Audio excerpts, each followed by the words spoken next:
Namaste, dear children. Today I am very happy that many of you have participated in Sri Krishna Janmashtami celebration. Many of you have sent videos. I have enjoyed those videos, and some sent the drawings of Sri Krishna, and some sing the songs of Sri Krishna, and some narrated the story of Sri Krishna. I am very happy and I am very thankful to you all who are all participated in Krishna Janmashtami. And come to the today's class.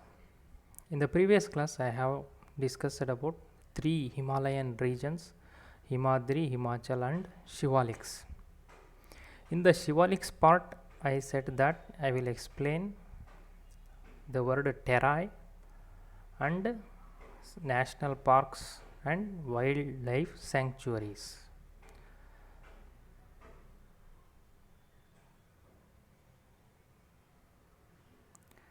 See, in the Shivaliks, terai. I said in the previous class, see what is terai? The foothills of the Shivaliks are called terai. Shivaliks are the foothills of the Himalayas, but terais are foothills of the Shivaliks. What are these terais? We come to know the meaning. Foothills of the Shivaliks are called terai. How they can look like? Foothills of the Shivaliks, how they are look like? Let us know. See, this is the northern Indian part. It is part of northern India. The dark green is the Terai region. See the Shivaliks, foothills of the Shivaliks. Here given Terai districts, hill districts, mountain districts. Blue color is in mountain districts, light green color is hill districts, dark green color for Terai districts. I hope it is clear, and after this video I will send these photos to your group. And this is one of the image of Terai.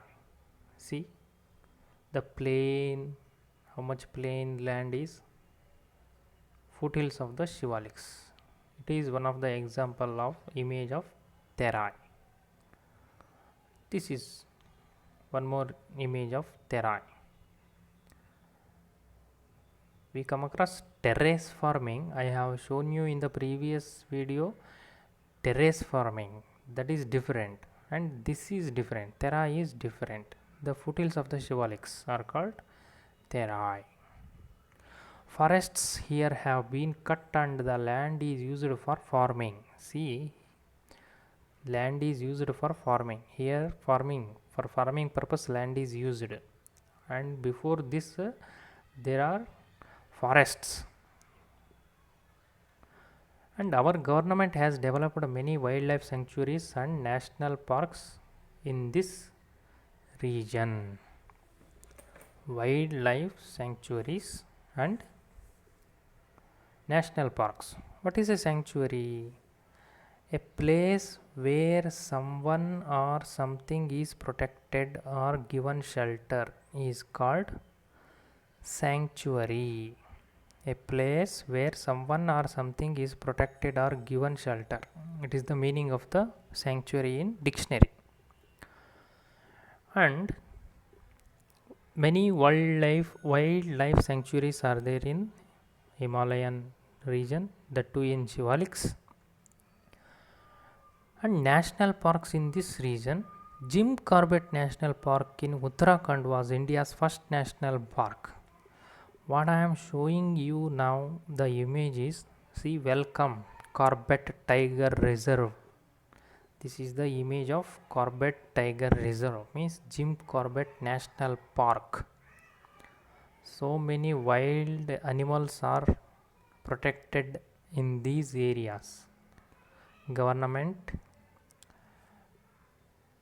has announced this as a national park, Jim Corbett National Park, Uttarakhand state.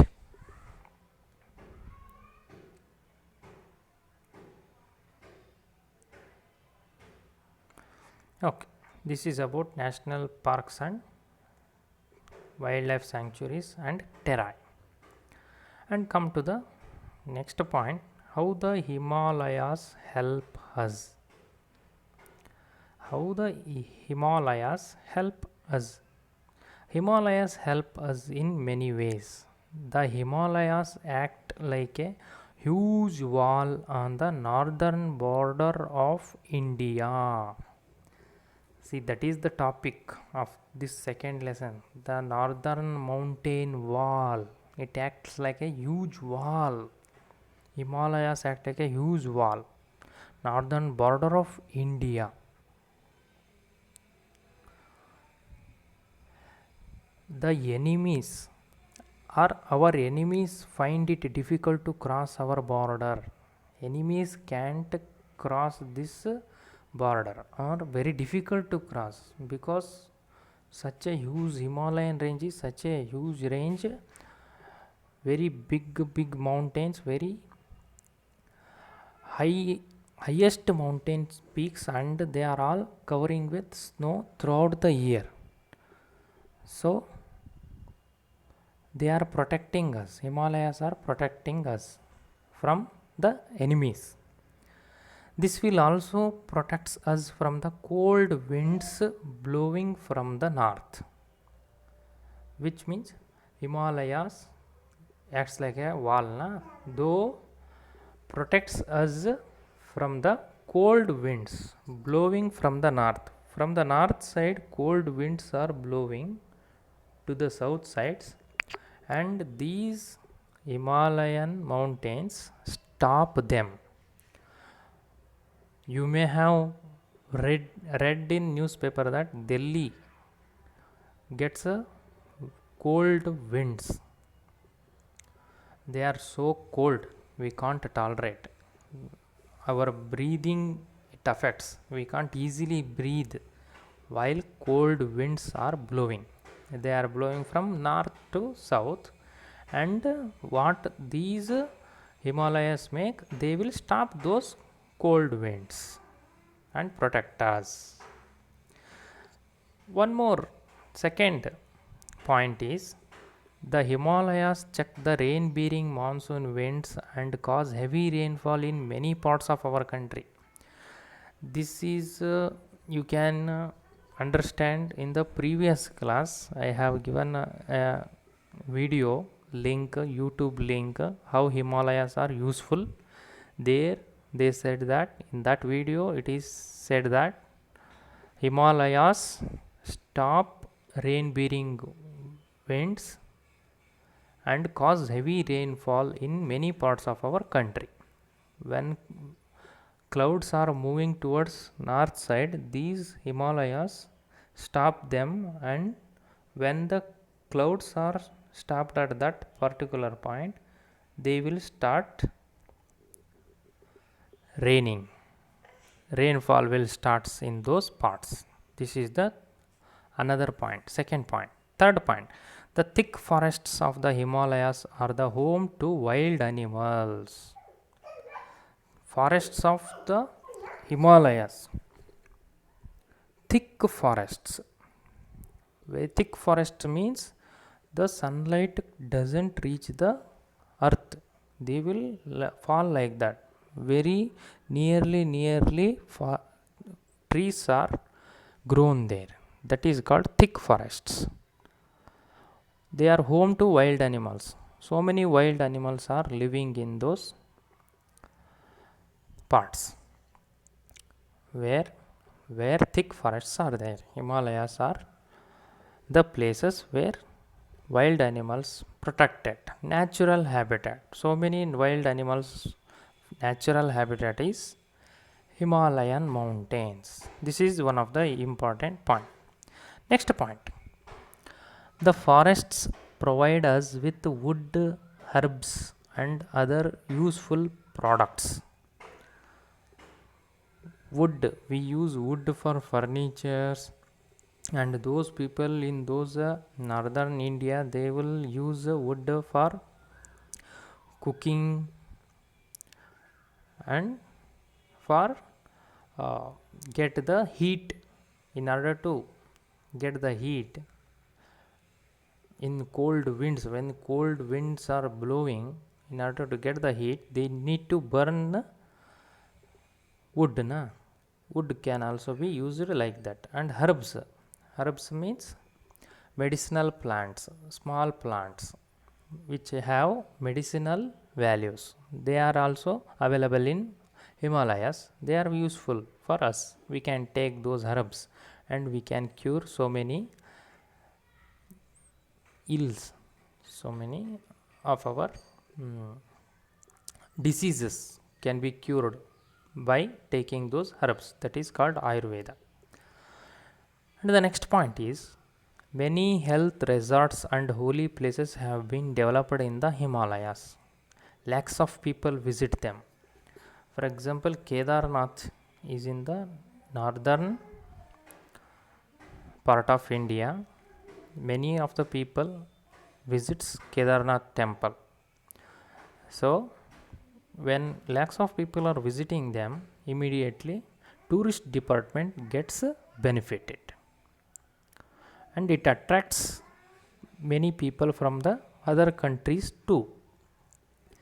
Coming to the next point, the northern rivers remain full of water as a result of the melting of the snow during the summer season. The northern rivers remain full of water.